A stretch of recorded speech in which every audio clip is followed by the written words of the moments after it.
ಇಂದ್ರಾವಳಿ, ನಿನ್ನ ಇಷ್ಟದಂತೆ ಆಗಲಿ, ನಾನಿನ್ನು ಬರುವೆನು. ಸಹೋದರಿ ಅಣ್ಣ. ಇದೇಕೆ ಸಹೋದರಿ ಅಣ್ಣ. ಬೆದರಬೇಡ ತನುಜೆ, ನೀನು ಬೆದರಬೇಡ ತನುಜೆ.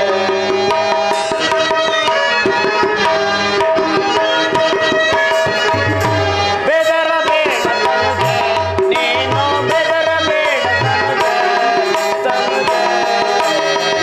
ಸಹೋದರಿ ಅಣ್ಣ. ನಿನ್ನಯ ಮನದ ವಿಲಾಸೆಯ ಬೇಡು, ನಿನ್ನಯ ಮನದ ವಿಲಾಸೆಯ ಬೇಡು, ಚಂದದಿಂದಲೇ ನಡೆಸುವೆ ನಾನು, ಚಂದದಿಂದಲೇ ನಡೆಸುವೆ ನಾನು. ಬೆದರಬೇಡ ನೀನು ಬೆದರಬೇಡ ಸಹೋದರಿ.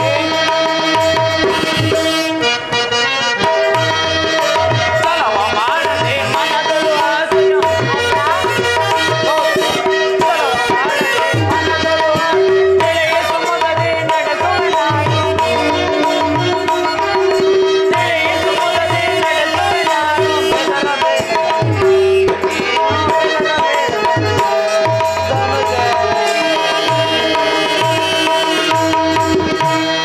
ಸಹೋದರಿ, ಇದೇಕೆ ನನ್ನನ್ನು ಕಂಡರೆ ಭಯಪಡುವೆ?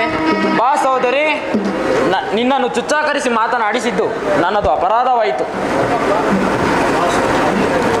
ಬಾ ಸಹೋದರಿ, ಬಾ, ನನ್ನ ಮಾತನ್ನು ಕೇಳು. ಆ ಗೊಲ್ಲನ ಆಸೆಯನ್ನು ಬಿಡು, ಅವನನ್ನು ಕೂಡಿ ಆ ಸುಖವನ್ನು ಅನುಭವಿಸುವೆ. ಬೇಡ ಸಹೋದರಿ, ಬೇಡ. ವೀರಾದಿ ವೀರರನ್ನು, ಸಕಲ ಸಾಮಂತ ರಾಜರನ್ನು ಕರೆಸುವೆನು. ಇಲ್ಲವಾದರೆ ನನ್ನ ಮಿತ್ರ ಧೇನುಕಾಸುರರನ್ನು ಒಲಿಸು, ಆನಂದದಿಂದ ಲಗ್ನ ಮಾಡಿಕೊಡುವೆನು. ಅಣ್ಣ, ನನ್ನನ್ನು ಕ್ಷಮಿಸು ಅಣ್ಣ. ಆ ಧೇನುಕಾಸರು ಮಹಾರಾಕ್ಷಸರು, ಅಲ್ಲದೆ ದೈತ್ಯ ಕುಮಾರನು. ಆತನಿಗೆ ನಾನೆಂದಿಗೂ ಲಗ್ನವಾಗಲಾರೆ. ಪರಮಾತ್ಮನನ್ನು ಕರೆಸಿ ವಿನಯದಿಂದ ನನ್ನನ್ನು ಲಗ್ನ ಮಾಡು. ಇಲ್ಲವಾದ್ರೆ ಬಲತ್ಕರದಿಂದ ಬೇರೆಯವರಿಗೆ ಲಗ್ನ ಮಾಡಿದ್ರೆ ನನ್ನ ಪ್ರಾಣ ತ್ಯಾಗವನ್ನು ಮಾಡಿಕೊಳ್ಳುವೆನು ಅಣ್ಣ.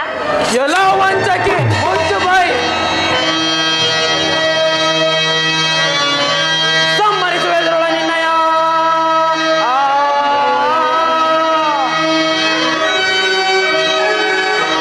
ಸಮ್ಮರಿಸುವೆ ಸುರುಳ ನಿನ್ನಯ ಈ ನನ್ನ ಘೋರ ಕಂಡದೊಳ್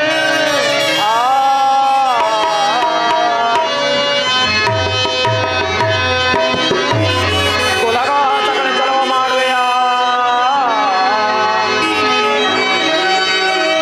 ಕುಲಘಾತಗಳ ಚಲವ ಮಾಡುವೆಯ. ಆ ಗೊಲ್ಲನ ವರಿಸಲು ಆಸೆಯ ಬಯಸುವೆಯ.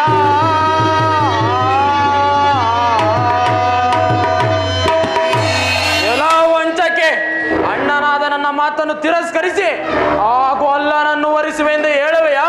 ವಂಶದ್ರೋಹಿ, ತನ್ನ ತಂಗಿಯನ್ನು ತಾನೇ ಕೊಂದನೆಂದು ಅಪಕೀರ್ತಿ ಬಂದರೂ ಸರಿ, ನಿನ್ನ ಕೊಂದಾಗಲೇ ನಮ್ಮ ವಂಶದ ಬೆಲೆಯು ನೆಲೆಯಾಗಿ ನಿಲ್ಲುವುದು. ಈ ಮೂರ್ಖಳೆ, ನಿನ್ನ ಶಿರಸ್ಸನ್ನು ಈ ಕಡೆ